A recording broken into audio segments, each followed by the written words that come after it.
what people say to me is the fact that what you've done through your life as far as playing and the commitment and passion to the music. Now at 81, the legend is finally speaking, unfiltered, unapologetic, and for the first time, brutally honest. These aren't just casual rivalries. These are deep-rooted grudges. Guitarists who Page believed sold out, stole, or simply didn't deserve the praise they received. Some were copycats, some were critics, and some, they made the mistake of challenging him in public. What you're about to hear isn't hearsay. It's a revelation decades in the making. Through rare interviews, unseen footage, and the raw confessions of a man who's seen it all, this is the truth about the 6 guitarists Jimmy Page hated the most, and some of them may shock you. Even legends have their thresholds, and for Jimmy Page, one guitarist stood out as a cautionary tale of style over substance. Page, the meticulous architect of Led Zeppelin's sound, had no tolerance for players who prioritized theatrics over authenticity. The first name on his private list, Ritchie Blackmore of Deep Purple fame, was not chosen lightly. Blackmore, known for his dramatic stage presence, spinning guitar solos, and flamboyant flair, drew roaring crowds and critical acclaim. But to Page, Blackmore represented everything he quietly despised: spectacle over musicianship, ego over expression, and technical showmanship masquerading as artistry. While audiences celebrated Blackmore's pyrotechnics, Page saw a performer more invested in shock value than soul. "All flash, no feeling," he confided to a close associate during a rare interview, reflecting on how the English guitarist's antics sometimes overshadowed the music itself. It wasn't just performance style, it was personality. Backstage, Blackmore's reputation for arrogance and relentless competitiveness had rubbed Page the wrong way.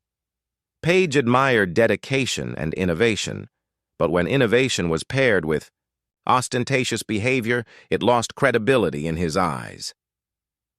During joint festival appearances and industry gatherings, Page noticed how Blackmore would dominate conversations, criticize peers, and openly challenge musical ideas, often unnecessarily. Page, ever the quiet perfectionist, considered such behavior not just tiresome, but harmful to the integrity of rock as an art form. Unlike others, he didn't voice public criticism.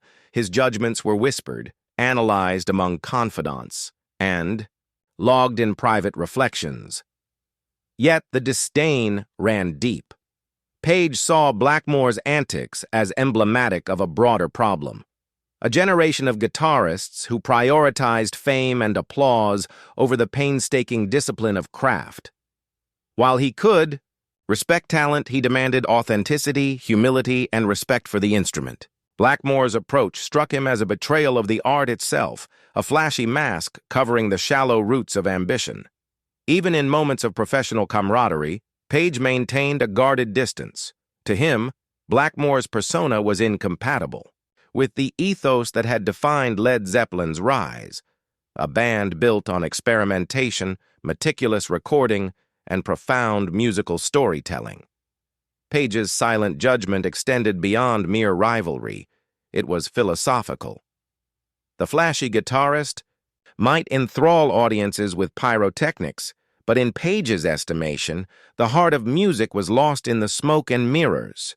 And so, the first name on Page's unspoken blacklist wasn't just a professional irritant. It was a warning, a reminder that, in the world of rock, technical brilliance without genuine expression could command attention, but it would never earn respect from the quiet, unwavering standards of a true master like Jimmy Page. Jimmy Page, despite his calm exterior and measured words, has always been fiercely protective of his musical identity. One guitarist in particular crossed a line, in Page's view, by taking inspiration to outright imitation. This wasn't flattery. This was theft of artistic soul. The guitarist? Eddie Van Halen, whose meteoric rise in the late 1970s and early 80s redefined rock guitar for a generation. While Van Halen's technical skill was undeniable, Page felt there was a deliberate mimicry of Led Zeppelin's sound in early compositions, especially in the way Van Halen blended blues-infused riffs with explosive stage energy. It was like seeing yourself in a funhouse mirror, Page reportedly told a close friend in the late 80s. All the edges were distorted, but the reflection was unmistakably mine. The problem wasn't talent. Page admired virtuosity, but ego. Van Halen, in his meteoric climb, never acknowledged the debt owed to pioneers like Page and Jimmy's contemporaries. According to the guitarist himself, Page viewed that omission as arrogance, a slap in the face to decades of blood, sweat, and relentless practice. Backstage encounters at festivals were tense. Van Halen, always energetic and outspoken, seemed oblivious to the subtle disdain radiating from Page's corner. Crew members later recalled quiet, pointed comments from Page. "Technique without reverence is theft," he would mutter. And the rivalry, though largely unspoken publicly, festered in private conversations and interviews, becoming a defining grievance on Page's list of disliked guitarists. What made it even more personal was the timing. Van Halen's rise coincided with Page's exploration of solo projects and Led Zeppelin's intermittent hiatus, moments when he felt the creative space he cultivated was being encroached upon. Page feared the younger guitarist's flash and speed were overshadowing substance, and worse, reshaping the public's perception of what rock guitar could and should be. And yet, despite this deep-seated frustration, Page never publicly disparaged Van Halen in detail, preferring instead to record his judgment in private reflections and intimate conversations with trusted colleagues.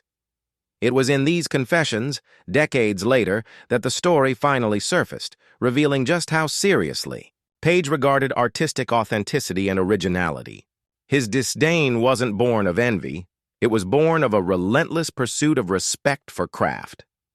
Fans may have celebrated Van Halen's pyrotechnics, but to Page, the flashy solos, high dives, and crowd-pleasing techniques could never replace the profound expression and musical integrity he demanded from himself and others. And that uncompromising standard, that insistence on authenticity, is what cemented Eddie Van Halen as the second name on Jimmy Page's private list of guitarists he couldn't stand. If you're fascinated by these rock revelations, hit that like button, subscribe for more shocking music truths, and comment below which feud you want us to uncover next. Jimmy Page has always valued restraint as much as virtuosity.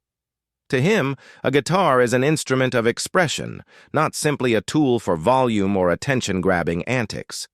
That philosophy made one American guitarist a particular target of his quiet disdain: Joe Satriani.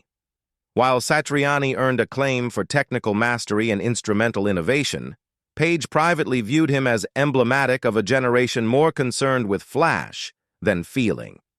Page reportedly referred to Satriani in interviews with trusted friends as all noise, no soul, reflecting frustration at how impressive technical skill could sometimes mask emotional emptiness.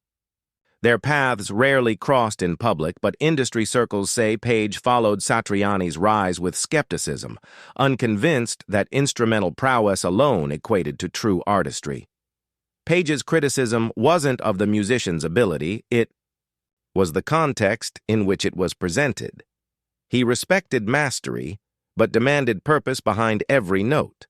Satriani's rapid-fire legato runs, arpeggio cascades, and dazzling speed, while thrilling to the public, left Page cold. He believed they lacked the story, the emotion, and the grit that defined Led Zeppelin's legacy. Page also noted the irony. Audiences would cheer every technical flourish, yet overlook the subtlety, nuance, and improvisational risk that characterized his own performances. In private interviews, Page would often emphasize that virtuosity, without heart, was ultimately hollow. Anyone can play fast, but can you make someone feel it? Satriani's approach, in Page's estimation, prioritized applause over authenticity, and that earned him a permanent spot on Page's unspoken list. What intensified Page's disapproval was Satriani's popularity among young guitarists who saw speed as the ultimate measure of talent. Page feared the next generation might equate technical flash with artistry, missing the profound truth that had guided him for decades. Music was about conveying emotion, bending time and tension, and capturing fleeting human experience in a phrase or chord.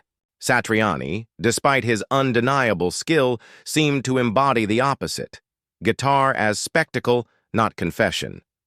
Page reportedly shared these thoughts candidly with fellow musicians during small gatherings, emphasizing that while he recognized Satriani's influence, he could not condone a style he felt prioritized ego over artistry. For Page, the essence of guitar playing was never about being louder, faster, or flashier. It was about conveying something timeless, personal, and deeply human. And that is why Satriani, admired publicly but questioned privately, occupies a defining position in the narrative of guitarists. Jimmy Page quietly disdained, a cautionary example of talent divorced from soul, speed divorced from story, and showmanship divorced from authenticity. Jimmy Page's disdain for certain guitarists was never about envy. It was about principle. By the time he reached his 80s, he could look back at decades of innovation, risk-taking, and groundbreaking performances, and distinguish between those who played for love of the instrument and those who played for fame, ego, or commercial gain. On that list, one name stood out: Eric Clapton. While Clapton's genius is undeniable, Page privately felt a deep-seated frustration with what he perceived as calculated career moves that prioritized status over authenticity. Clapton's smooth transitions into pop and blues rock hits, his collaborations, and his carefully cultivated image occasionally clashed with Page's own philosophy of raw expression and artistic risk. To Page, true guitar mastery required vulnerability, the willingness to be imperfect, to let emotion dictate a note, to surrender ego to the instrument.